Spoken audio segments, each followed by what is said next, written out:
Juice with all the bits. Juice with all the bits. It's a podcast. Hi everyone, I'm Meg. And this is Daniel. And you are listening to Juice with all the bits.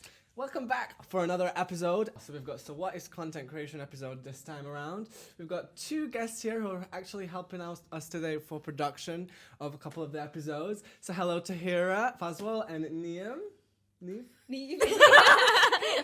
are you? You've been saying Niamh. I thought you... I've been saying Niamh. Yeah. I know. You know what? I had your written version of your name, but what's your last name? Walsh. I see. So we've got Niamh Walsh and Tahira Poswal here with us today. Hi guys, how are you both? It's been a long day, everyone.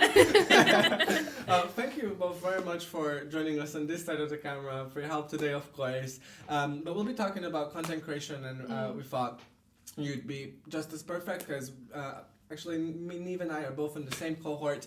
Cohort 37. Cohort 37, that is correct. And with Tahira, actually, I met Tahira at the DJ Live battle that we volunteered at together. For Elevate, we both worked together, and that was a really good fun evening for charity. So yeah, lots of fun with the live event. And you're in cohort 36? I am, yeah. Oh, That's amazing. correct. Awesome stuff. So as always, we're going to kick off with our Apprentice Highlight for this episode. Meg, if you want to take it away. Yes, so today for our Apprentice Highlight, we've got Amy Cummings. So before I start, those that are joining us today for the first time, this is a part of the podcast where we just highlight the amazing things our apprentices are doing. So Amy Cummings has been doing a really, really great job within the academy, and she's created a really, really good storyboard task. It's one of the tasks we ask the apprentices to do as part of their apprenticeship, and the tutor Joseph was really, really impressed with her work, so a massive well done to Amy. Yeah, well done to you, Amy, and to anybody who doesn't know what a storyboard is watching. So that's basically a visual representation of whatever it is that you will be filming before you actually film it. So lots of the time it will be just still images, kind of one after another, outlining what each shot will look like. So that's just in case anybody doesn't know what that is. But now that that is done, well done to you, Amy. We're going to move right along to our first question. So let's go ahead and get into it. Like we said, we're doing content creation this week, so we'll be talking all about that. Amazing. So first thing to kick it off is, what is content creation? So we're going to open up these questions for this episode. So I suppose content creation overall is exactly what we're doing here today, and kind of recording podcasts and things like that, but it's absolutely anything that you create that you then publish, so in any format. So what do you guys say? Yeah, absolutely. I think it's quite almost a broad question because there's so much you can do with content. Because obviously creativity, there's no box for creativity, so you can just think whatever you want to do, whether it's a picture or a video, which can be long or short, or writing. There's so much you can do with it. So I think, the world is open to content creation and you do what you want with it.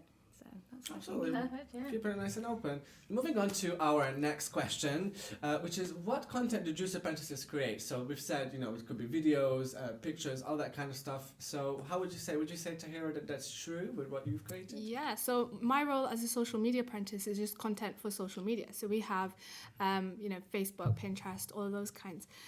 So anything that kind of goes on there and that appeals to our audience is something that we create. But, in my cohort, and I guess for all apprentices, each type of content you make depends on what kind of job you have. And that's the amazing thing about being an apprentice. Yeah, I was going to just say, because it is really interesting hearing different apprentices, their sort of story of what they do at work, because like you said, it depends on what company they work for and what their role is. So we've seen apprentices that really have a focus on video editing, whereas we've got other apprentices that their focus is on copywriting. So it's really nice to see the different types of content that they do create. Certainly, totally agree with that. I think what's kind of where we're noting there is, obviously when you start an apprenticeship, you're working for an employer, so obviously whatever company you will joining, their requirement in terms of what they need and what they would like that person to kind of take on in their roles and their responsibility obviously looks different for everybody. But what's really nice actually is that even if your role is maybe in a very specialized area, you do have the chance to work on different things and create different kinds of content, because the Juice Academy offer lots of different opportunities for you to kind of take on if you'd like. For example, we mentioned earlier, Tahira and myself, did the Elevate social media for covering a social DJ live battle for an event, and that was something for the Juice Academy that we kind of decided to volunteer for. So I think that's really awesome as well, that Juice has a bunch of opportunities available as well. Definitely. What do you do at work, Daniel? So what So- kind of content do you make? At work, I actually create all kinds of content, so think social media as well as digital marketing. So my role is predominantly focused on video format, simply as I work for Standby Productions. So video production, focus on all things promotional films, corporate videos, advertisements, all that kind of stuff. But I, as well as video content, like I do still imagery, so behind the scenes shots, anything like that, creating kind of graphics, lots of design work, obviously kind of their social media output, as well as their kind of digital marketing funnels, so things like email marketing, and very soon I'm starting a podcast with those guys as well, so Amazing. absolutely, So lots good. going on, and Yeah. really exciting. Nice. Nice one, awesome. So the next question is, what is the content creation standard? Sure, so for this question, we kind of just want to keep it generally to let you guys know that the content creation standard is the curriculum that you'll be studying alongside your apprenticeship. So of course you'll be kind of starting at the workplace full time, but every other week you will be coming into the Juice Academy to attend UGS sessions. That's kind of that side of it, but the weeks in between you do 1 day of independent study at your workplace or wherever you like. And I'd say that's pretty much. Yeah, so by the point where you've done your assessments at the end of your apprenticeship, you would have gained the Content Creator Level 3 qualification. And we do actually have a video on this, so if you are wanting to find out a little bit more and go into depth on what you get involved with when doing the Content Creator qualification, then we will drop the link below to the YouTube video that explains everything. Sure, and just out of interest, Niamh and Tahira, how have you found, I suppose start with you, Niamh, the content sort of curriculum from what we've started our apprenticeships for context back in October, and now we're in January as of filming this.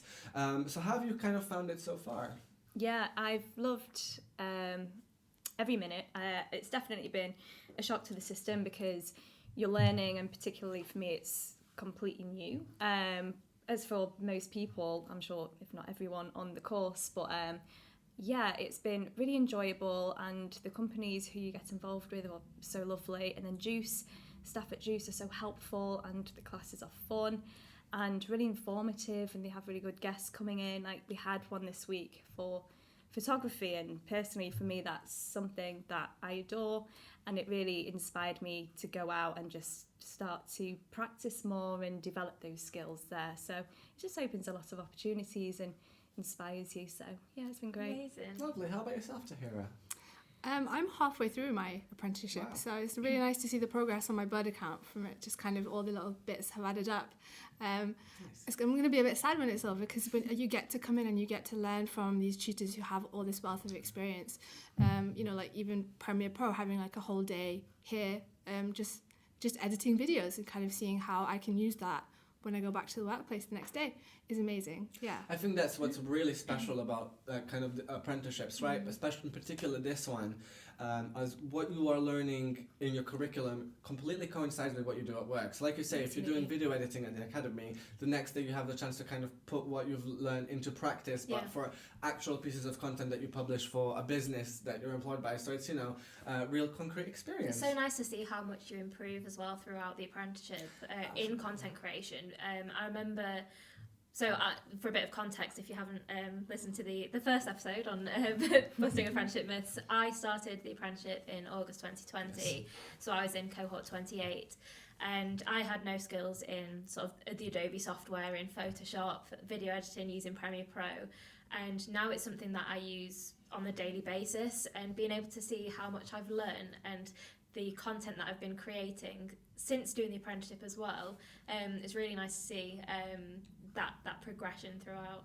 Absolutely, I think that's a really nice point. And on the note of progression, what Tahira mentioned earlier is that you actually now get to see the progression on your Bud account. So for anybody watching, Bud is a learning kind of online system where all of our studies are kind of recorded, and we've got tasks that are set on there. So it's essentially a learning platform, and we kind of keep tabs on how far along we are and how much we've completed. So like Tahira said, like you say, it's freaking awesome when you get to progress and see those numbers increase. Alright everybody, so next up is what would your advice be on upskilling on content creation?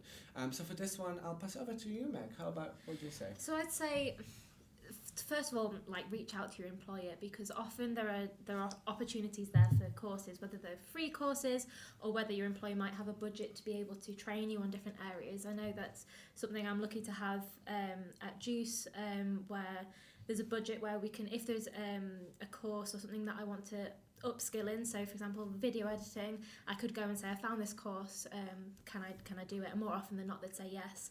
But yeah, even just like free courses, things like that, there's lots of things out there, but especially reach out to your employer, because they probably have sort of an idea of what is out there for you to kind of look into. Sure, I think your employer is a great place to work. Kind of, I suppose, on the flip side of that, from a Juice perspective, your tutors, both the tutors that teach just sessions as well, but your Apprentify coach. Yeah. You know, these are people that you can reach out to if there's an area that you maybe don't feel as comfortable in. Like, for example, director at the Juice Academy, Georgia, mentions this all the time, that your tutors are happy to kind of come on the extra call with you. Like, even, you know, we mentioned Sandy, the founder of Juice Academy, in previous episodes, she's even herself, you know, happy to kind of have the extra chat with any apprentices and anything like that with regards showing to your initiative, isn't it? It Just really sort of like does. going out there and actually asking the question, because you don't know if you don't ask. There you go. I think that's exactly it. So that's definitely one way. Obviously, looking at online resources as well. So like Hootsuite has blog around content ideas, and there's plenty of other resources like that. What do you say, Tahira?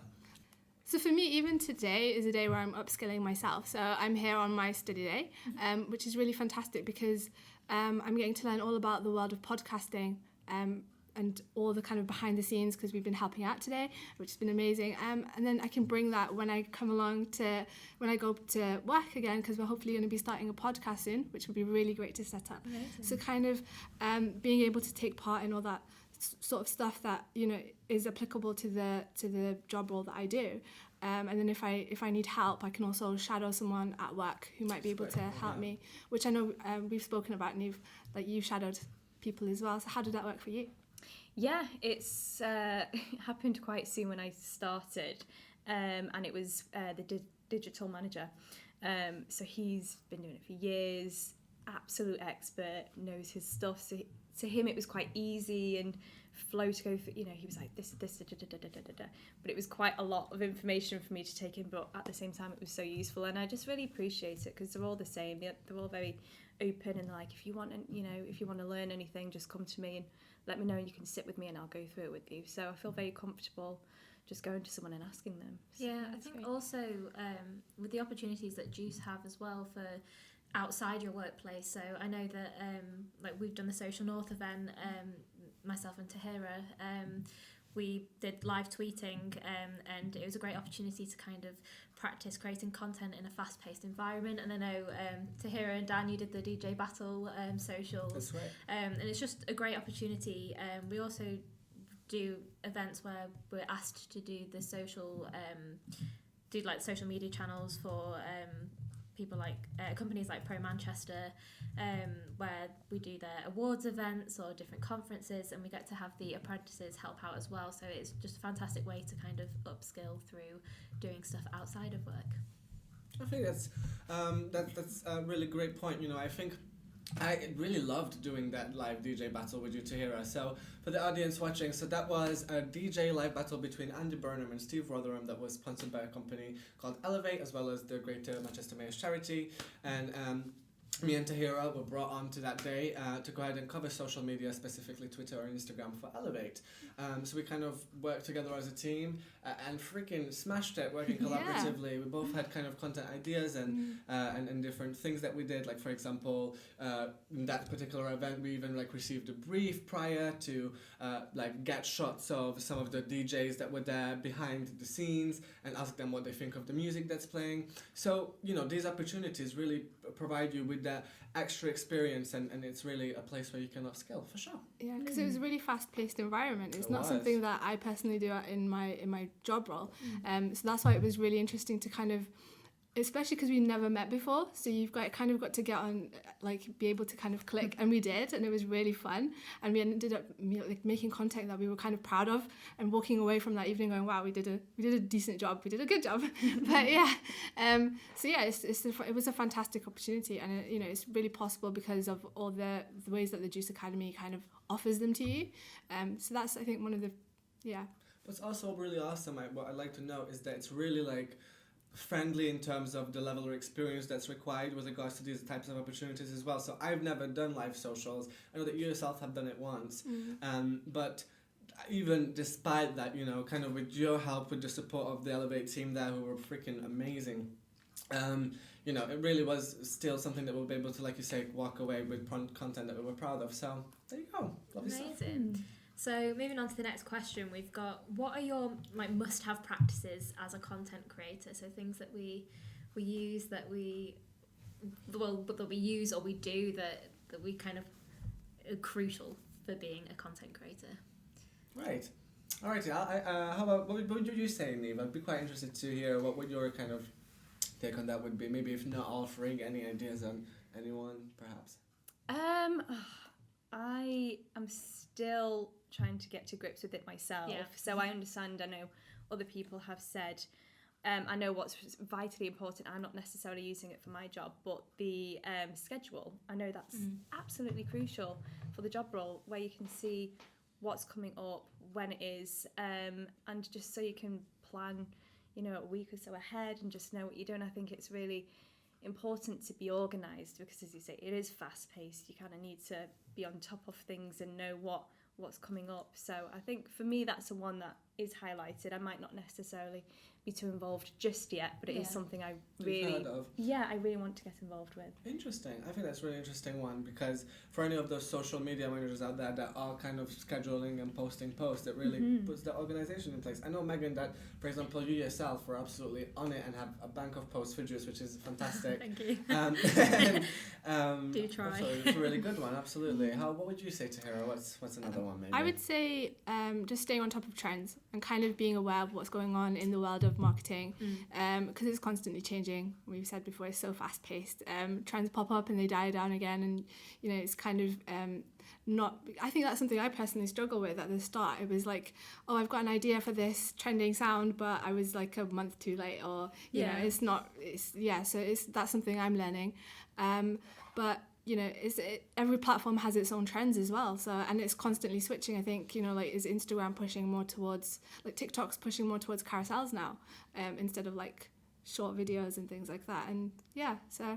Yeah, I think it's also just useful to be active on socials personally as well, building up your own sort of personal brand, but also that way you're naturally being able to see what is trending and then be able to apply that in the workplace and bring new ideas to your like content creation for work. Sure, I love all of these guys. I think content scheduling is great, 100%. With regards to what you mentioned, Tahira, about trends, you know, we're not sponsored by Hootsuite, but they actually do have a kind of a page where they update it every time a social media platform has an update in terms of its features. But on the flip side, like, trends on TikTok in particular come and go so quickly. They like come and go in like every week almost as a new trend.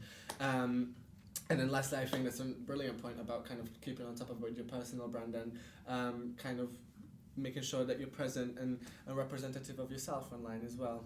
Awesome, fantastic. Let's jump into the next question. This is a really fun one. So what is your favorite form of content? Who would like to take this one away? I'll go first. I think for Go me, for it. it's short form video. I love short form video because I have a tiny attention span. It's just, anything that's short and easy to consume that you can do in between other things on your break. Yeah, well, Love it. you see it with like TikTok and Instagram Reels and stuff. It's just, and like you said, it's getting that crucial sort of getting the attention span of your followers and people watching your content. It is a good form of content. For me, I think I was going to say video, but I'm trying to think of something a bit different. I'd say personally for me, I love audio. I love how hence like with this podcast, but I love how you can kind of tell a story or just share things without necessarily having to have the visuals, and obviously I have to try and do it quite well with it being just for audio, and obviously I feel like it's a harder form to get that attention, unlike obviously like with video it's very visual, and I think a lot of people do really like visual content, but I love the challenge that comes with audio. Because it's really about the context, isn't it? It's Exactly. really about the content itself and how good that is, and having that be what's. I love that one. That's so different. How about you, Niamh? What would you say your favourite form is? I'm going to go back to imagery, but I'm going to go to photography. I adore photography. I one of my favourite pastimes is to go into art galleries and just soak in all the art, and I have that kind of same feeling when I look at because I follow a lot of photographers or travel, people who travel, or street photographers or anything like that, or even old photography, and I just follow so many of them because it's just these snippet of moments, it's a split second, and it might be the most wonderful moment, it might be the most emotive moment that is such an impact, because an image can hold such impact.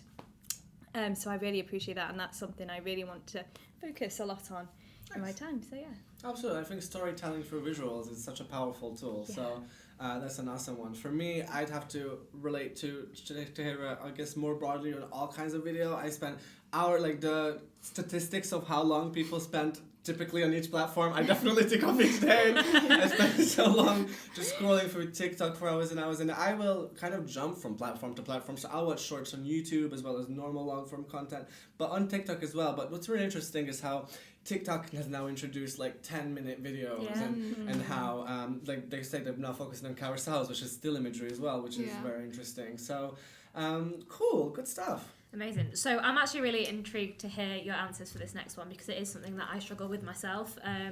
So what do you do if you're struggling with content ideas? Niamh, have you got any ideas?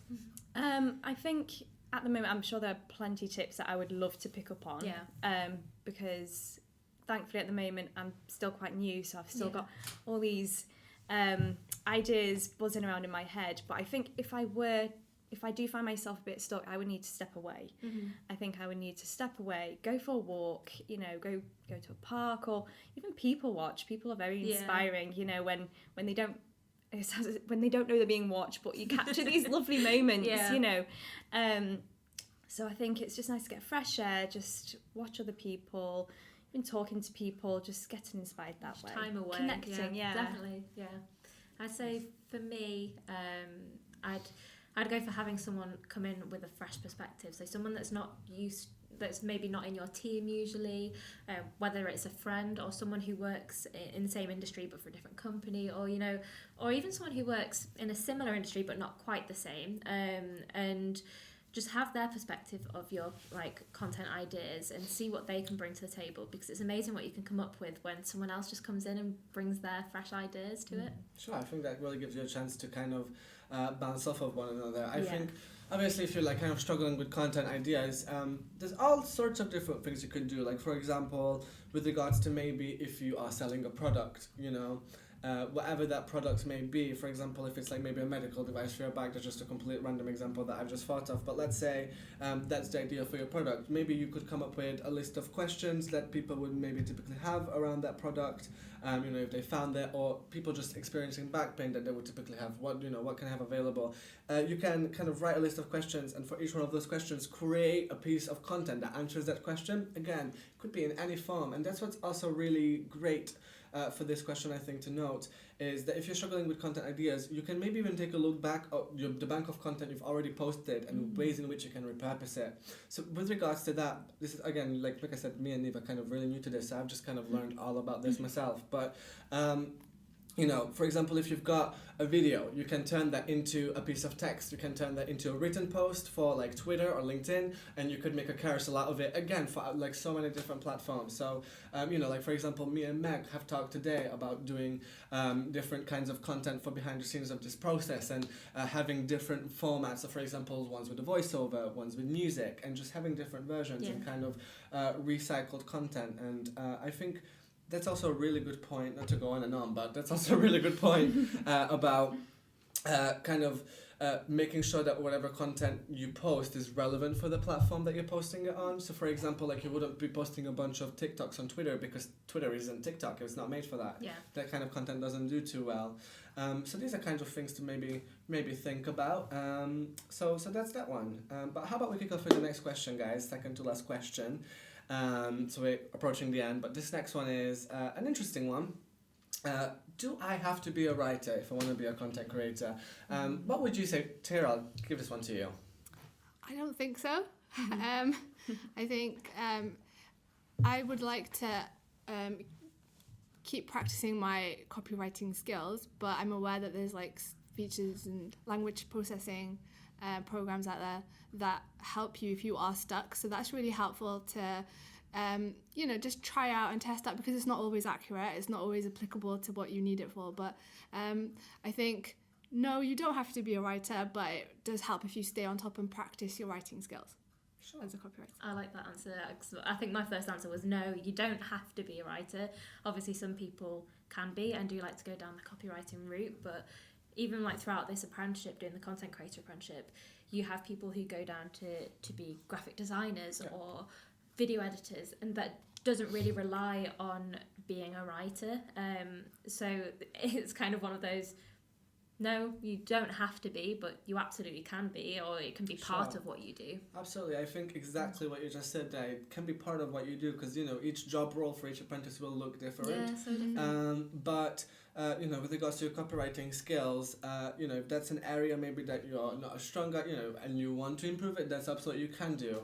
And if it's maybe not an avenue that you're keen on, then perhaps that's something you could look into as well and have a role that focuses in a different area. I think that was a really interesting point, Tahira, about kind of the language kind of robots that come up and the stuff AI. out of like thin air and magic. I believe it's ChatGPT that is what it's Been called. spoken about a lot recently. Yeah, we've been speaking about that a lot, and we've kind of been loving it. But I believe you've tested it out for like this podcast as well, for like some ideas. So how did you find that?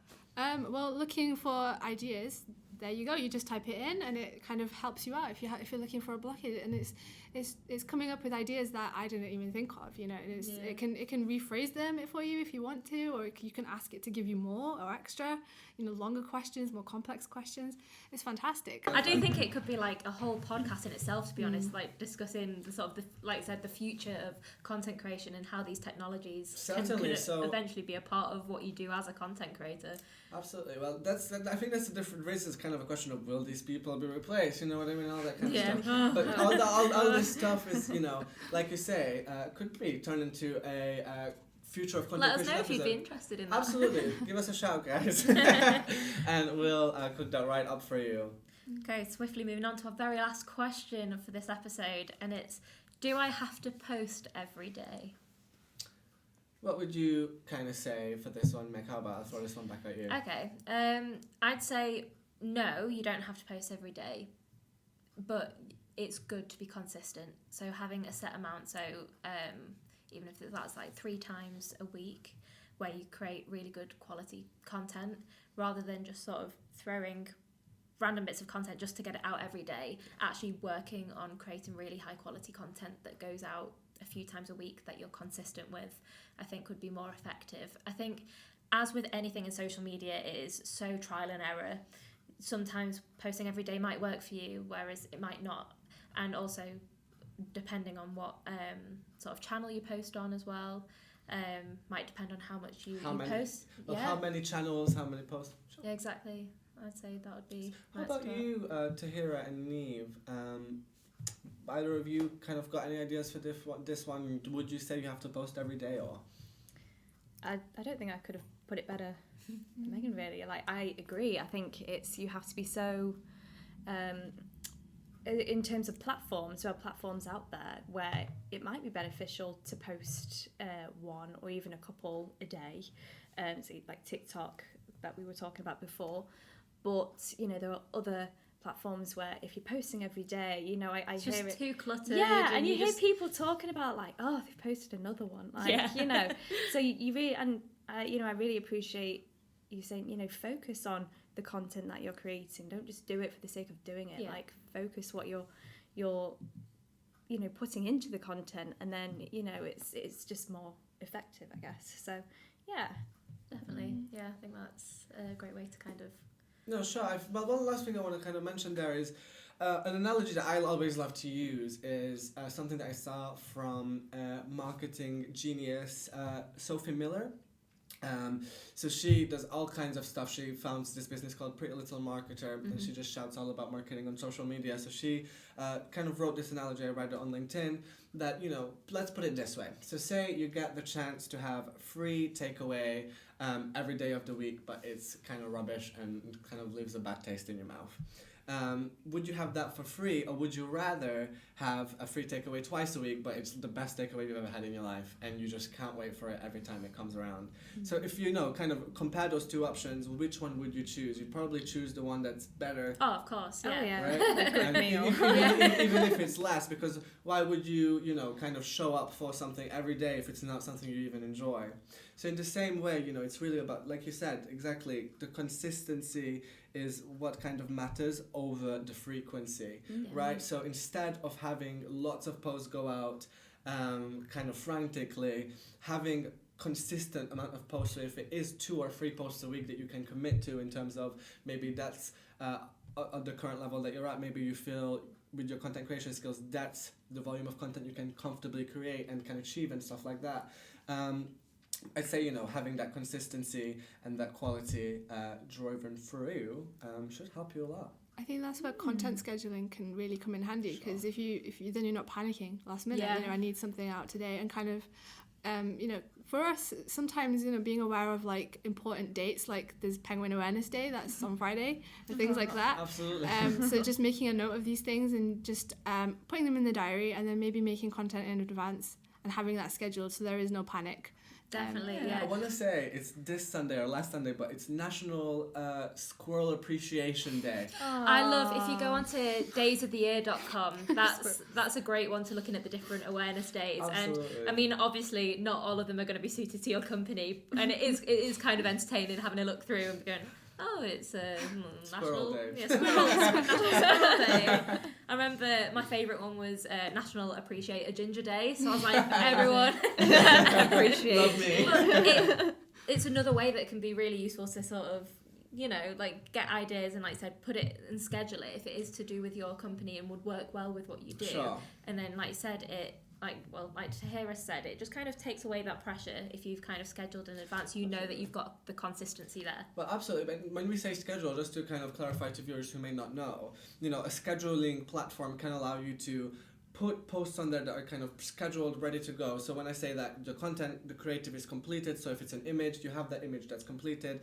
and a caption that you've put into place as well. And you'll set a date and a time, choose the relevant platform you want it to post on, and it will post for you automatically. So when we say schedule it, we don't just mean a diary with what post you're going to post on that day. A schedule that allows you to have it posted automatically. So it really takes a lot of the work out of your hands. Yeah. I think that's a really great one to kind of end the questions on. Maybe I've got a couple of key takeaways, and that brings us to the end of this episode. So first up, Meg, do you want to give it away? So don't be afraid to ask for help or even advice, because it shows you've got initiative. Absolutely. The next one is take advantage of the opportunities that come your way. So whether that be from the Juice Academy or elsewhere. Great practices to have as a content creator includes things like using a content scheduler and also keeping on top of trends. Absolutely. And lastly, having consistent quality posts go out over just posting a bunch. Yes. Awesome stuff. Well, lastly, we'd like to say thank you to Tahira. Amazing. And Thank you for having us. Lovely Thank you for meeting having us.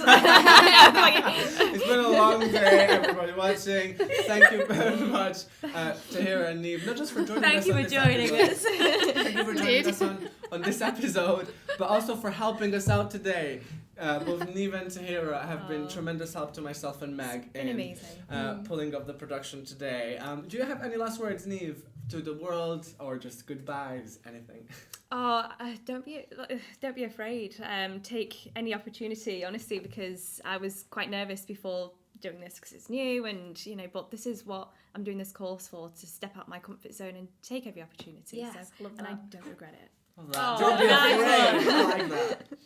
I'm same as you, because I think this is a big step out of my comfort zone as well. So, as always, if you're interested in being a content creator and doing the Content Creator Level 3 Apprenticeship, please head over to juiceacademy.co.uk and head to the Apprentices tab to find out some more information. And if you're an employer, head over to the website and go onto the Employers tab to find out how you can hire your own Content Creator Apprentice and get in touch. Absolutely. As always, if anybody has any suggestions for future episodes, please do leave them in the comments. Let us know any ideas at all over what you'd like to see or know about apprenticeships, about the tutors, about any of the process. And we will make sure to have that ready for you. Amazing. Thank See you all you for next joining time. us. Bye.